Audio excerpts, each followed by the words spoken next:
Good evening, old school Texas Tech. Hope everyone's doing well. Hope everyone had a good Saturday. I'm continuing with my bowl predictions and also grading teams that made bowl games and probably will end up going beyond that. But I'm going to start with a team that I keep seeing, especially when I'm looking at the spread of a game. I keep seeing them listed as USA, but it's the University of Southern Alabama. So interesting story. They had a coach last year by the name of Kami Womack, I think I'm probably slaughtering his name. Whoever is familiar with him, correct me in the comments. I would appreciate it. Anyway, he has a pretty good year last year. They win 7 games. He leaves after Saban retires and joins the new staff at Washington. They came from Washington to Alabama. Anyway, enters a familiar character for those of us who are old school Texas Tech fans, and that is Major Applewhite.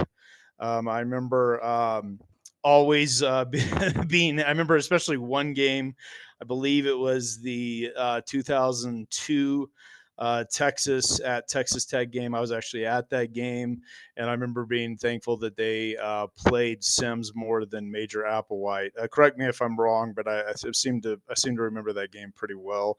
That was a game that Tech ended up winning. I was afraid had Major Applewhite played in that game, there might have been a different outcome. I did not realize it, but he actually did better than I thought at Houston. I remember he had a stint coaching at Houston. He's got an overall head coaching record of 21-17.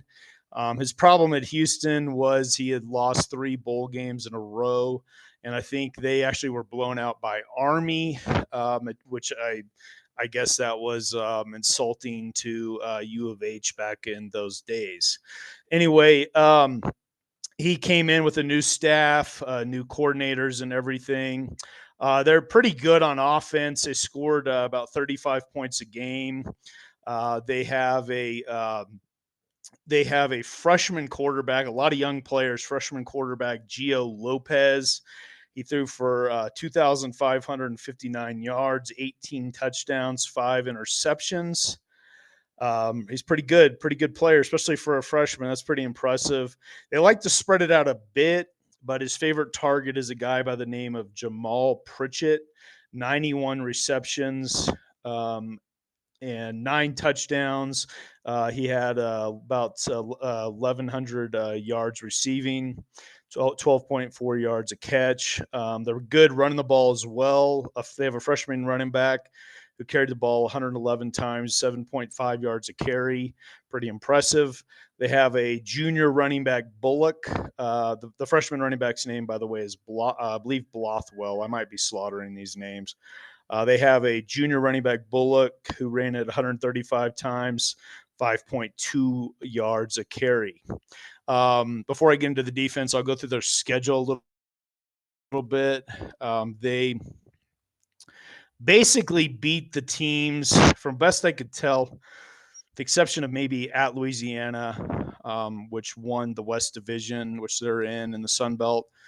They pretty much beat the teams they needed to beat to become bowl eligible. They got wiped out at LSU. They lost to my hometown team, North Texas, pretty good at home, the opener. I actually remember following that game. And anyway, they're going to play Western Michigan tonight in the Veterans Bowl, which is going to be in Alabama. On defense, they gave up 25.3 a game, about 4.3 yards per carry on the ground, and their third down efficiency on defense, their opponents had about 38.37% conversion rate on third downs. So I give them a B for the year. It's hard to give us a team that's 6-6 much higher than that, but I think with the new staff and everything, it's a good start for Major Applewhite. It's interesting to see his journey in the coaching world, as I witnessed it firsthand when he was a player as well. But yeah, I'm going to give the University of Southern Alabama Jaguars a B for the season.